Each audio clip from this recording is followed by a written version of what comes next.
అందరికి నమస్కారం అండి. రాత్రి పడిన వర్షానికి మా కొండవీడు వాగు పొంగింది. ఒకసారి చూడండి, మీరేతో చూడండి. ఎవరైనా కానీ మీరు తాడికొండ నుంచి అమరావతి వెళ్లాలనుకున్న వాళ్ళు దయచేసి తాడికొండ రూట్లో రావద్దండి. ఎంత పెద్ద వాగు పొంగింది, కొండవీడు వాగు అంటారు. దయచేసి తాడికొండ నుంచి ఇటు వెళ్లే వాళ్ళు కానీ దయచేసి ఇటు రావద్దని నేను కోరుకుంటానండి. పరిస్థితి చాలా దారుణంగా ఉంది. రోడ్డు గాని అంత పొలాలు చూడండి, కిలోమీటర్ మేర నీళ్లు నిలిచిపోయి. రాత్రి పడిన వర్షానికి కొండవీడు వరకు ఫుల్గా పొంగుతుంది. పిల్లోడిని స్కూల్ తీసుకెళ్దామని వచ్చానండి తాడికొండ.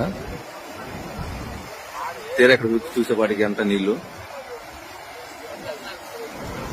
మీరు అమరావతి ప్రయాణం గాని తుళ్ళూరు గాని వెళ్లేటప్పుడు వెళ్లే వాళ్ళు దయచేసి తాడికొండ రూట్లో రావద్దని నేను కోరుకుంటానండి.